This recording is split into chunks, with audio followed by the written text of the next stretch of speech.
Happy Monday, everyone. Welcome back to Inside the Lines. We have a lot to get through today, so get comfortable. A big NBA slate, but we have to get through some of our Sweet 16 matchups that we like, some things you want to act on now to get the best value as the lines start to steam early. We got futures for you. We got all types of things. So we're really just going to, first, before we get into the NBA, just going to look at the new bracket, our updated bracket, see what's going on here, look at the matchups. I'm going to bring in Steven and Jake because not that I want to flex, but that's what I want to do. Sportsline Model bracket, 96 percentile, over 96 percentile right now. We went 13 for 16 in the Sweet 16 teams left. I'd call that pretty impressive. Still bitter about the Mormons, but I'll take this. Yeah, I would. The only thing is I understand how kind of lucky we are in hindsight, especially you, Mackenzie, to cover two spreads that you had no business covering. So we're not going to, it will sacrifice a BYU by getting, the Creighton double overtime and, who else? Who was even Alabama against Grand Canyon? Because beggars can't be choosers there. But yeah, 96 percentile, 96.2 to be exact. Yeah, Jake, I'm really sorry about that tough Florida ending that I really jumped the gun on. B, you almost had the shot there. That almost hurts worse. Yeah, I mean, I don't think we're going to go far. It's just nice that we're back in the tournament. It feels like we've turned a new tide and that we're looking good for the future. So that's what I'm more happy about. And I mean, we should have won that game but if we had any defense, we should have won that game. But we don't have a defense. So if we get our defense going, bring back some of our players, then I'll feel more confident. Yeah, I had flashbacks as the Gators versus Jaden Daniels. The way that opponent was just racking up points on you guys over and over again. Bad news. Scott, well, I know. Would Jaden Daniels have more yards against LSU's defense or Florida's defense? Because both of them. That's true. That's true. Both bad. Right. I have made it out of the March Madness cell during the peak of the chaos in the office. That was a low point for me, but sun light is here and things are looking up for me here with my setups. All right, we got a lot to get through today. Enough of the small talk. Let's briefly go through our bracket now. The rest of the bracket that we have projected. UConn coming out of our region. We've had them coming out of the region. We thought this was going to be BYU versus Iowa State. We still will take the Illinois-Iowa State here. But we do like Illinois more, even though they're underdogs here. They're about 2-point underdogs, 1.5 right now. Yeah, so you want to act now. If you agree with us that Illinois is the play, it was available on the money line at 115. Now it's down to 110. Multiple spots, so I don't think there's incredible steam to go that much worse below 110. In the model, it's Iowa State successfully used their turnover margin to win their second round game. But I just think eventually it's going to catch up against a quality opponent that the opponent's not going to turn it over 2.5 times as many as Iowa State does. Mm-hmm. It's also the home road splits are way in Illinois' favor here, where I think Illinois is like 8-3 against the spread on the road, where Iowa State's pretty much even, but they're just +2 on the year away from home compared to like +18 at home. So they don't play well away from home, and they've had some good matchups for them against teams that are a little lazy with the ball. And Illinois just turned over the ball 7 times their last game against Duquesne. And Duquesne's pretty much built more around their defense than their offense. So like we saw what Duquesne did to BYU, and Duquesne really flustered BYU. So it's a good sign that Illinois only had 7 turnovers, I think it was, right? Yeah. So that's a good sign for Illinois. So I'm trying to look up at Audition the best money line price right now you could get. It's 110. I just checked. Yeah, I'd like at least 3 or 4 sports books at 110. Yeah. So 118 on WinBet, but most places 110. Major books 110. Pinnacle 112. PointsBet 115. So there's some 115s out there still. Okay, good. More of the story act now, though, on this for sure. UConn, not someone we specifically have value on. The model doesn't necessarily have any strong value, but if you are on UConn in the spread, I think it's somewhere around 10.5, steaming towards that 11. That's just another spot to take note of. If you do like them, it seems like so does the rest of the public here in this championship rematch. Yeah. All right. Nothing. Again, UConn's UConn. Can only say so much about them. Let's move on to some more interesting things here. We'll go to the West here, the Wild West, as it's been all tournament here. UNC playing Bama. We like Bama in this spot.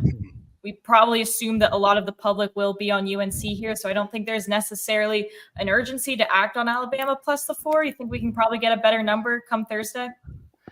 I hope so. It seems like I just noticed Chip Patterson and on CBS reseeded the Sweet 16 teams, and he had North Carolina as the second best team in the field, and it looked the early steam was more North Carolina's side. So Alabama, it was an exciting game against Grand Canyon, but obviously they didn't exactly dominate that game until the very end. They pulled away, but it was obviously incredibly close. They're down by 3 with 5 minutes to go, and Well, so let's talk about. I mean, Bama, who we love. Bama just I think the model loves Bama's high. The peaks that they can reach are arguably as high as anyone in the country, but their lows, especially recently down the stretch, they had a lot of games shooting under 30% from threes.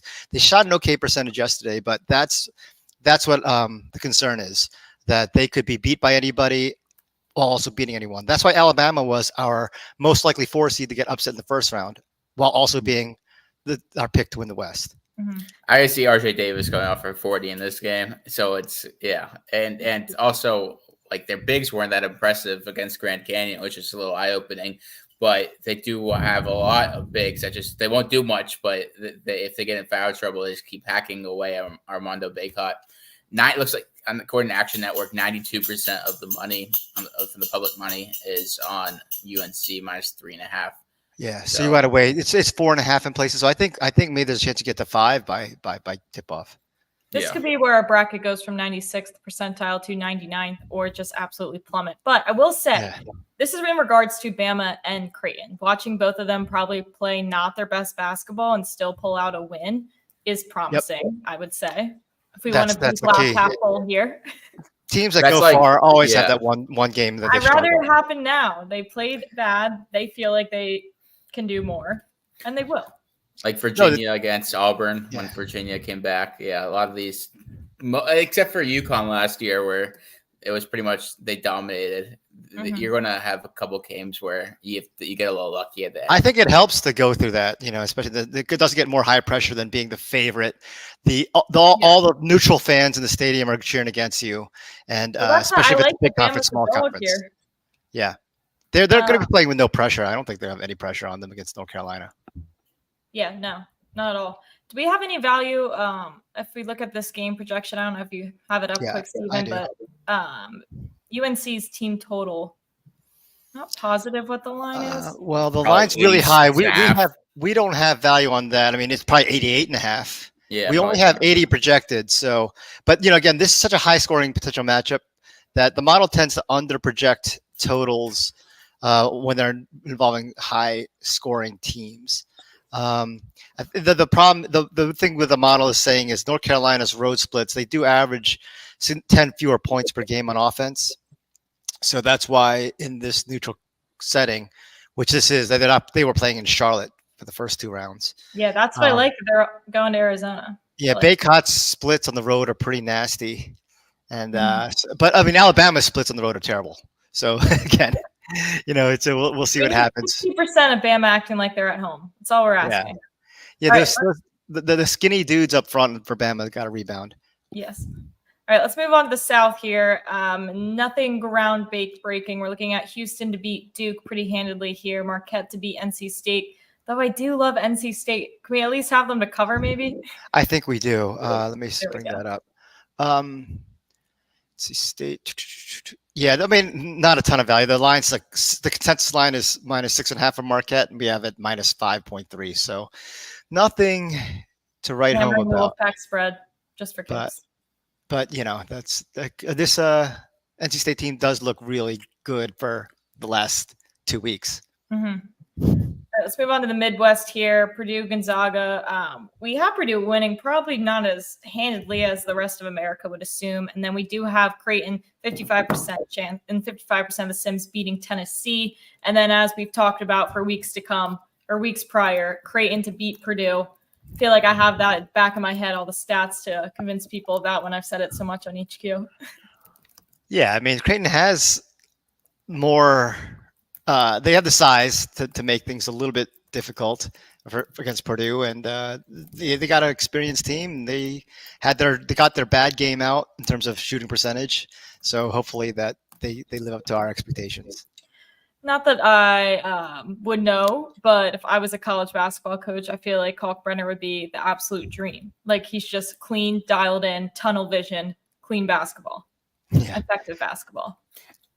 Love him. I think I'm going to get a t-shirt. Anyway, all right, so we get to our final four of UConn, Bama, Houston, and Creighton, which we shared before, just some updated percent chances of all of this happening. Again, we have all four teams left, 96 percentile as of right now with all CBS brackets.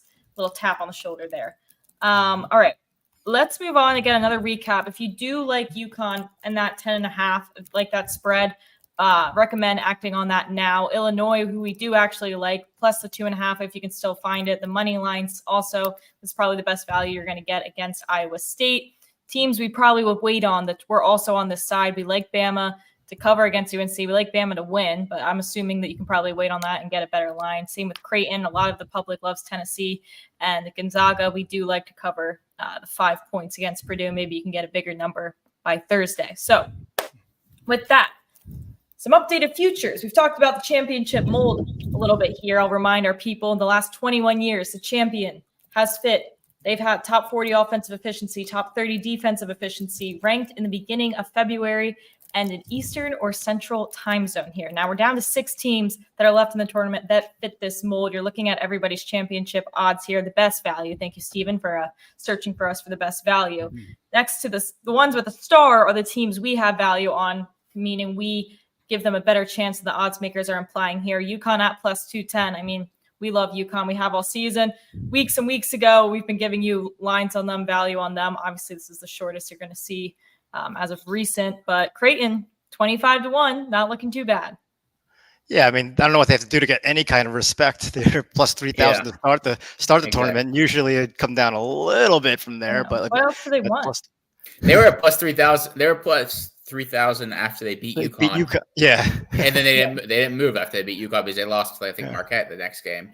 And they got 2 NBA players, right? You know, that's I think Shireman is for sure an NBA player. I think Trey Alexander is a second rounder, and we got 3. Brenner's a second. Yeah. So I mean, they have 1 for sure NBA player and Shireman. I don't know. Kalkbrenner is probably a backup big going forward. And Trey Alexander all depends. How dare you? That guy's a star. That guy's the next Sabonis or awesome. better. Yeah. Yeah, he does not have the moves as Sabonis. I'll tell you that. But yeah, they're a good team all around. They have more NBA talent than Tennessee, which is going to be interesting in that matchup. Yep. How about Jake? As far as Final Fours here, I know we're looking at just the championship odds right now, but Final Four value. Do you think there's still value on a team like Bama? A team like Creighton, obviously, if we have championship value. But anyone else I'm missing? Yeah, I think Bama probably, because we like them against North Carolina. That's why we like them. They probably have Final Four value, but they don't fit the mold because their defense is so bad.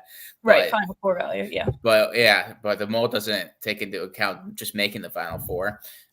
Purdue is the worst value of any team at plus 650, and a lot of that has to do with them probably having the toughest schedule to make it through, playing Gonzaga, who's playing their best basketball right now, and then the winner of Tennessee, Creighton. Then if they win that, we have them playing Houston. So it's a little rough going forward for Purdue. So we have value on Gonzaga against Purdue. We have value on Creighton against Purdue, and then we would like Houston and UConn above Purdue as well. So I'd be cautious taking Purdue as plus 650, but I mean, Edey's looking pretty good. So it's. But these teams won't poop their pants at the sight of his height, just on his size, which is what happened so far, right? Teams that are not equipped at all. They've gotten a good matchup. Yeah. So they've gotten good matchups. It was a very good matchup for them against Utah State, who's Utah State's best player is 6'9", 6'9", great Osabor. So like their only tall guy isn't really that skilled and Edey had 100 pounds on him. Kalkbrenner. Yeah. But, I mean, Kalkbrenner 7-1. It'll be interesting what Gonzaga could do to slow down Edey. Yeah. And that's why I do like Gonzaga first half, because Gonzaga will find ways to try to get Edey in early foul trouble, and he does a good job of not fouling out in the second half. But his problem has been early foul trouble where he has to sit like 10 minutes in the first half. So if you like Gonzaga, I like the first half.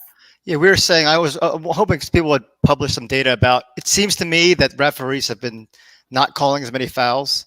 Past tournaments, the refs played too much of a role, especially in the Final Four and the championship games, especially against Gonzaga, calling fouls on their bigs.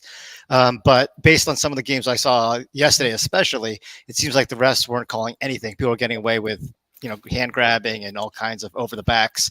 So if that continues, then that could bode well for Edey and North Carolina with Baycott. But if they start tightening up a little bit, then I think that I would favor again Creighton, because Kalkbrenner is not only up there with Alonzo Mourning and Patrick Ewing in terms of conference defensive player of the years, but he also doesn't foul out while playing good defense. I think Creighton hasn't had anyone foul out in the last 53 games. So it's been almost 2 full seasons without anyone fouling out. So that's a big plus for Creighton there. But how they decide on the refs, they grade them out on the first couple in the round of 64 and round of 32. And the NCAA grades them out, and the ones with the best grades go forward. I'll tell you, the rest from the Colorado-Florida game are not going forward. Wait, that's so interesting. It's like Survivor. Yeah, but I don't remember. Were there many games of the weekend that were decided by refs kicking out star players? I know NC State's. Your video, Mackenzie, didn't you react pretty strongly? You guys reacted strongly to that. I mean, Houston at one point had to play. They had to play a walk-on who hit the clutch free throw. Ryan Elgin, shout out to him. And then they had to play a guy who's played 3 games all year who was going to a red shirt, like a medical red shirt, because they already had a short bench. After that's the biggest knock on Houston. What we've been saying is their short bench, and they had 3 of their starters foul out in the middle of overtime. By the middle of overtime, 2 of them. It did go into overtime, and they weren't. They let that one get away. So anyway, it actually happened in the It's happening in the women's tournament a lot. I think it was Stanford just played Iowa State, and both of the centers fouled out. One in regulation, one in overtime. It was dumb. Anyway, I know all right. The LSU game, Angel Reese waved goodbye to the girl who fouled out, because of course. Yep. Classic. All right.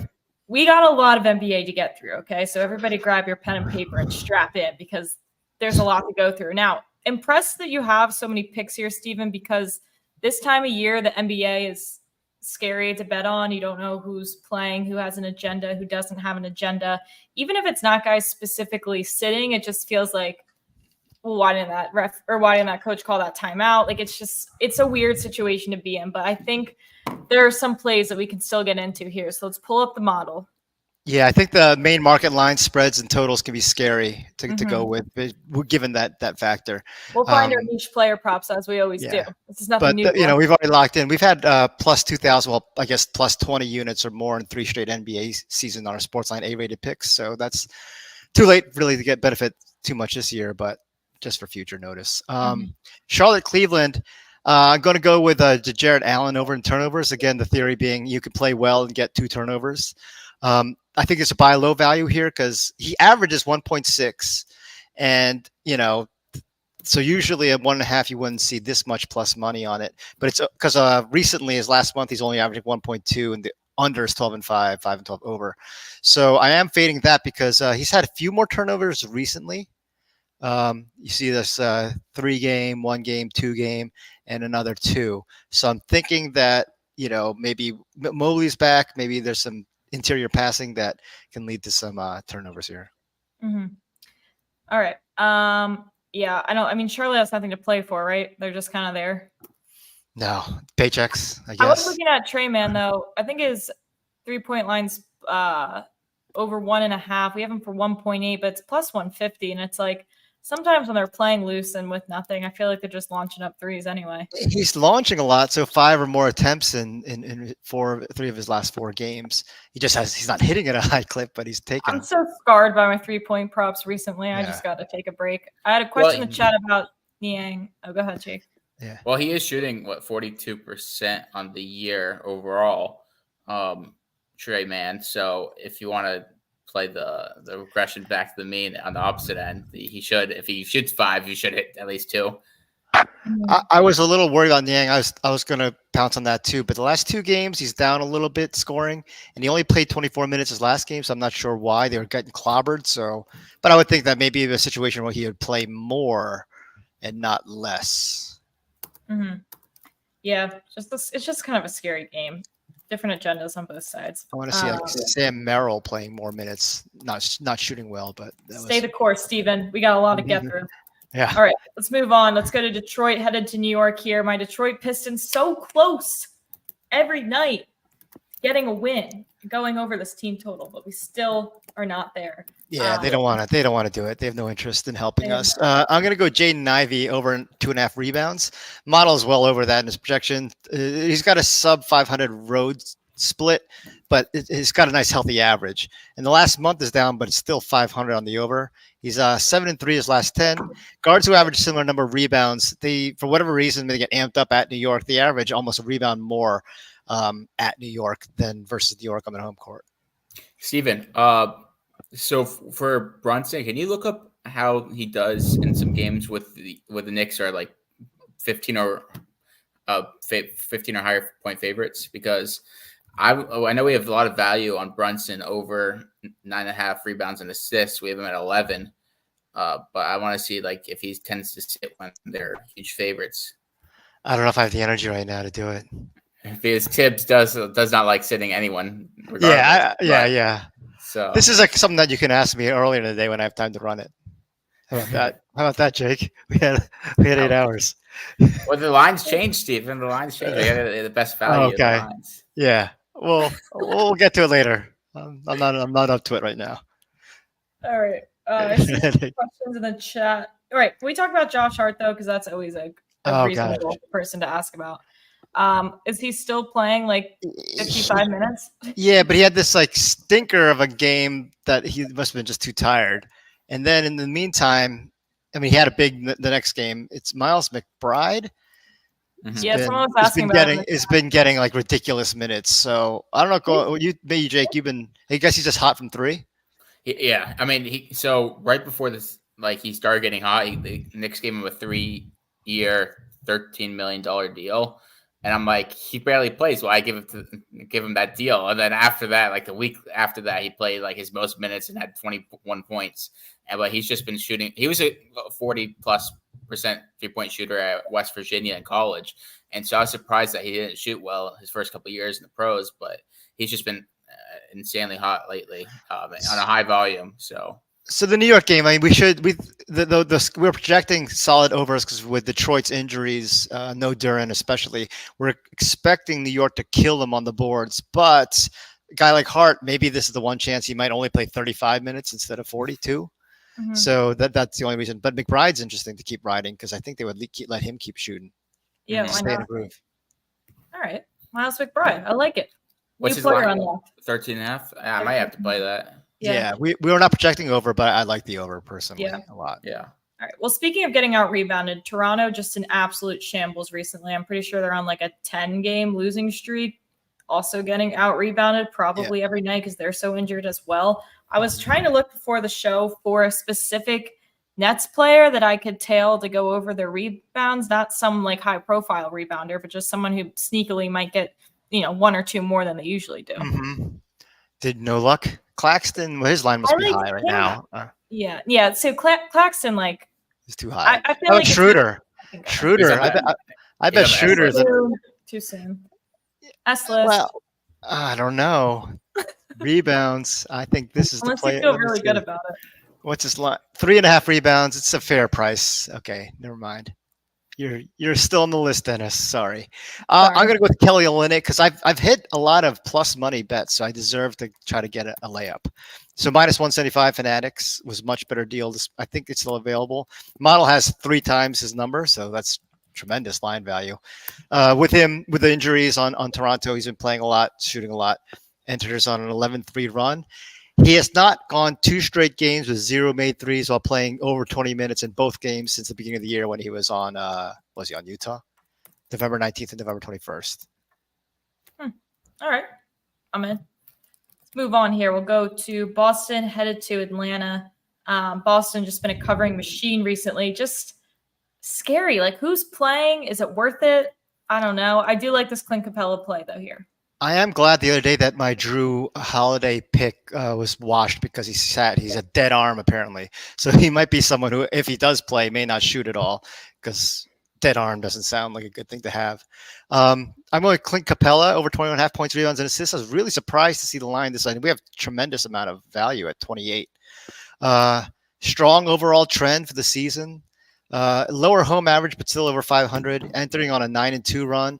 And these three centers have similar averages in points, rebounds, and assists: Podol, Zubac, and Gafford. Small sample size, but two of these three combined for 24.5 points versus Boston at home versus just 14.7 in 3 games at Boston. So there's that. But I think playing a ton of minutes, right? Yeah, and he's been putting up numbers in double doubles in 1, 2, 3, 4, 5, 6, 7 of his last 8 with a 10 and 9 as his low. He's been going over this pretty easily without playing major minutes. 22 minutes, 25, 20, 26. So surprised. See a chat comment about the 20 to 500. I was surprised by the amount of people that were ready to ride that back again. Once that ended, I kind of want to try a new challenge, and I was going to ask the chat this question anyway, so I might as well say it on here. But I kind of want to do making enough to buy myself a blank, like a Final Four ticket, or like a Kalkbrenner jersey, or like something like so random, like trying to turn my money over into blank. So if anyone has any ideas on that. Or the other thing we were thinking was just fading players and just being like irrationally angry with them and being like, this player sucks, like he'll never go over. Just completely different spin. So any other challenge suggestions? I put a tweet out about it. If anyone has any ideas, feel free to comment on that tweet as well if it isn't coming to you right now. But we'd love to hear some people's inputs on what to try other than the 20 to 500, which I will try again. Just need a little emotional break from that. Yeah. That's a lot. Understood. I mean, maybe just 20 to 200 sounds like a nice. I've done that twice. Yeah, exactly. That's how you should do it. Revisionist history. Washington, Chicago. Washington's without their Jones and Kuzma. So I'm going to go with Denny Avdia, who's had 3 straight games with 5 assists, over 4.5 assists with plus money. Model has 6 assists. So him and Poole are the only players who average over 3.5 assists per game. That's pretty similar. Even though your team may struggle, they're still going to get an assist rate that's a normal. And unless the team has 10 assists combined, he's got a good shot at hitting this number. Mm-hmm. All right, good stuff there. Ugly game. We can move. Let's move on to Phoenix headed to San Antonio. What's San Antonio's vibe here? Are they trying? Are they not trying? They off and on. Sometimes they tried against Brooklyn, then Dallas didn't go. They lost at home to Memphis, which is not good. They just got clobbered by Phoenix recently. So this is the second back-to-back. And usually teams respond much better playing back-to-back. It's, too insulting to get blown out 2 times in a row. Mm-hmm. But I am going with nothing apparently there. I wouldn't say it's a lack of trying for the Spurs. I think it might be a lack of talent outside of Wemby. Yeah. Because they've been playing like each team hard. Look, it's like sometimes it's evident when teams are just like completely done when they have good players. But this is just a young team that's not very good. That's why so they are a good team to bet on or bet against because give you. I am going with Beal. I don't have the my fancy table up, but I do have Beal at over 16.5. It was 15.5 this morning. And he's been playing points, very few shot attempts and a lot of assists. So I am, but for the season, the trend is hitting at a very high rate. Would have been a lock last season. So I'm just banking on him finally breaking out of this point guard Beal, where last game was 13 points and 12 assists, 12 points and 9 assists, 3 points and 7 assists. Before this recent 3-game run, he was actually averaging around 22 points a game over a nice 9-game stretch. Mm-hmm. What's his assist line at? Probably 6.5. I don't know. So maybe points plus assists. It might be the move, in case he gets 10 assists. Yeah. How about Devin Booker here? His rebound line is 4.5. We have 5 rebounds, so it looks all good. Right. Good it's stuff. a lock. Yeah. Block. All right, let's move on here. Portland, oh my God, we have a lot of games to get through. Okay. I know. Headed to If we just Houston. want to turn it off, you can just turn it off. If people want to leave, that's fine. Yeah, let's just start turning through this. Eamon Thompson, over 2.5 blocks and steals, plus money. Model has over 3. He's on a low. It's a buy low opportunity because it's only 1 and 6 over because he hasn't had a block. He's only had 1 block in his last 8 games. But Portland is actually a team that gets blocked the most in the league. They're also 5th in committing turnovers. So this should be the perfect situation to get blocks and steals. He was on a nice 8-3 run just prior to this recent dip. This is an ugly play, but I respect you for it. I can't sweat that out. Yeah, that sounds like it's just a bad sweat. It's going to take the last minute. Yeah. All right, let's head over Memphis going to Denver here. Slate's team to Denver. I know Jokic and Murray both game times decisions, but maybe they're playing with this team. Yeah, it seems like it. Memphis does perform better than you would expect on the road, given how their overall record is. I'm going to Jaren Jackson Jr. over 1.5 blocks again. A lot of plus money. A year ago, this was a layup. A year ago, 53 and 16 this season. Now he does have the rumor was that he has a friendly home scorekeeper, which is why his blocks on the road are less than at home. The over on the road is really bad, just 10 and 22, but he does average 1.5. But those last 4 road games, he's showing more production. So 13 blocks over those 4 games, 3 and 1 over. Damn, at plus 135. I like that. Yeah. All right. And there's a lot of big guys up front, a lot of guys who attack the basket. So hopefully he blocks their shots. Yeah. All right, let's go to Dallas going to Utah. Markkanen, someone we haven't really touched a lot recently. Utah, another team though that's been giving up, right? Yeah. Markkanen has also not been in and out of the lineup. He has injuries, so he's sat his last game, and that gave him a lot of extra rest. So he hasn't played since the 21st, which is what I also like that his line has come down. It was 22.5 this morning. It's now just 21.5 with not very high juice on the over. So I'm again hoping that there's no reason to play him if he's actually hurt. So if he plays, he'll play his full complement and actually be somewhat fresh. So the model has almost 24 points. I am fading a home trend that the 14 and 12 over, but his point average is high. I think there's buy low value because he's on a 9-2 under stretch. But again, this is a lock a year ago, and this is hopefully him healthy with 3 days off. Yeah, this is a good risk, not risky. I like this spot, buying them low off the injury before the books adjust. I like it. We'll go to Philly going to Sacramento here. I've seen some people liking this under. Oh, looks like the public is also on the under here. But you like the Sixers team total over. I like the optimism here from my home crowd. Yeah, the model always likes overs, and usually the road team at Sacramento, based on the road home splits of Sacramento being only +2 per game and bad against the spread at home, they allow a lot of points and they allow a significantly higher 3-point percentage. So that's always been at this point in the year, the model is loving that scenario. And Philadelphia finally had a decent offensive game. I'm not sure my fanciness is not working today. The pick I had in this one is Team total over. Oh yeah, the team total for Philadelphia is 105.5. You could get it. It may have gone ticked up, but there was 105.5 on that. Again, I'm banking on Philadelphia. Buddy Hield. It's been a few years, but I still consider it a revenge game. I think it's been 3 years, but he played there a long time. He's still angry. No, I don't know. They finally had a good 3-point shooting night against the Clippers. And again, Sacramento does allow 39% on threes at home. So I like Philadelphia to have a second good night. Mm-hmm. I like the optimism there. I could use that for my guys. One more game. Indiana headed to the Clippers here. A lot of public steam on Indiana. Big offensive showings for them recently. I'm going to try to go 3 for 3 for Andrew Nembhard. So again, this is the third time in the last 2.5 weeks of playing this. Every time if they're going to offer plus money on 3.5 assists for a guy who averages 4.3 after 65, 70 games, I'm going to go with it. The over is rock solid, 20 and 9. He's my theory is maybe they trust him more on the road Indiana has been scoring a ton of points. So everyone's getting assists, TJ McConnell and Halliburton, obviously. So The team's moving the ball well, and so the last 4 games he's gone over the number 3-1, and it's a buy low on his overall low number of a month of 3.1 with 6 and 9 over, but coming off a nice little 3-1 stretch, so breaking out of that. Maybe feeling inspired by his brother, as Jake mentioned in the chat, who just had 12 assists versus Kansas. Yes. Brothers love their assists. Love that for them. All right.